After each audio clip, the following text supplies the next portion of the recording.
প্রেগনেন্সির ব্যাপারে অনেক কটা মিথ আছে বা গল্প আছে বলতে পারো। অনেক পেশেন্ট যেমন বলে যে ওর আগে থেকে সবাই তো জানার ইচ্ছা থাকে যে তার ছেলে না মেয়ে, যেটা স্ট্রিক্টলি আমাদের কোনো ডিসক্লোজার করা হয় না। তো কেউ নাকি বাইরে থেকেও শেপ দেখে বলে দিতে পারে যে এরা হলে ছেলে হয়, এটা হলে মেয়ে হয়। এটা বিভিন্ন মিথ অলরেডি আছে, বাট এর কোনো সাইন্টিফিক তথ্য কিন্তু নেই। দেখো, আমি বলি পেশেন্টদের যে দেখো 50-50 চান্স ছেলে বা মেয়েই হবে, ঠিক আছে? তো এবার তোমার যদি কেউ এটা দেখে বললো যে তো ছেলেই হবে, তো তখন তার শেপ দেখে কিছু হয়তো বললো, যদি ভুল হয় তো কি করবে? হলো, মানে চান্স ছিল, একটা লাগে তাক না লাগে তুক হয়ে গেল।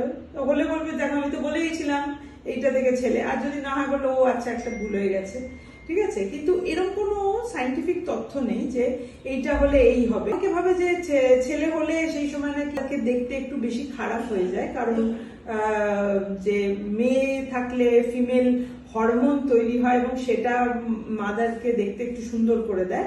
বাট এইগুলো খুব বেশি সাইন্টিফিক তথ্য নেই। মনে রাখবে, মায়ের পেটে যখন বাচ্চা আছে তার টেস্টিস বা তার ওভারি তখন কিন্তু অ্যাক্টিভ না, যে সেই হরমোনটা এসে তোমার মাদারের চেহারার যে পরিবর্তন হবে সেটা কিন্তু সবসময় এটা কিন্তু সত্যি হচ্ছে না।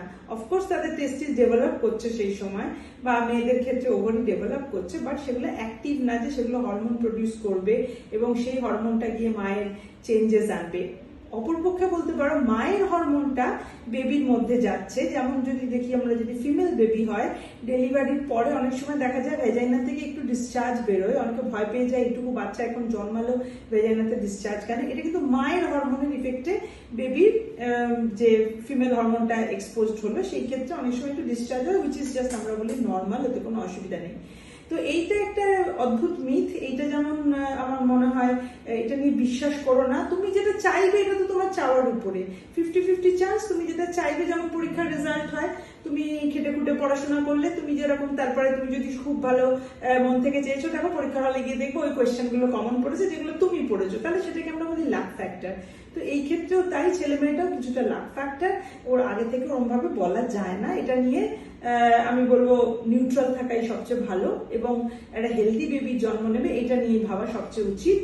নাম্বার 2 আরেক হচ্ছে যে কিছু খেলে, যেমন ধরো আমাদের ইন্ডিয়ানদের তো একদম মানে রঙের উপর একটা বিরাট টাল আছে, যে সবসময় বাচ্চা ফর্সা না হলে সেই বাচ্চার জন্য খুব কপালে দুঃখ।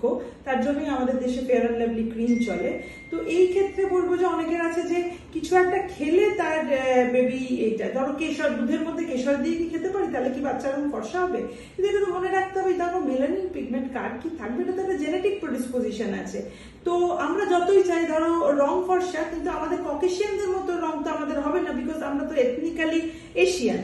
তো আবার যদি ধরো আমাদের ইন্ডিয়ানদের মধ্যে যেহেতু এত রকমের রক্ত মিশে আছে, সেই হিসাবে আমাদের অন্য এথনিসিটিতে যেমন সবার একটা পার্টিকুলার টাইপের দেখতে হয়, ইন্ডিয়ানরা কিন্তু আমরা সবার থেকে আলাদা। তুমি দেখো কাশ্মীরে গেলে তোমার চেহারা যেমন হবে, নর্থ ইন্ডিয়ানদের যেমন চেহারা হবে, সাউথের সেরকম না, আবার ইস্টের চেহারা না। আমরা বাঙালিরা তো আরোই মিক্সড, কারণ কিছুটা নর্থ ইস্টের পার্ট আমাদেরও আছে, আবার কিছুটা বাকি ইন্ডিয়ার যে তুমি বলো মানে যেটাকে আর্যাবর্ত বলতো সেখানকার কিছুটা আছে, এবং এত রক্তের মিক্সড হয়েছে বলে আমাদের ফিচার্স ওরকম ভাবে আগে থেকে বলা যায় না। তবে অফকোর্স বাবা মা ঠাকুমা দাদু তাদের যে বংশ আছে সেই হিসাবে তাদের বাচ্চার কমপ্লেকশন হবে।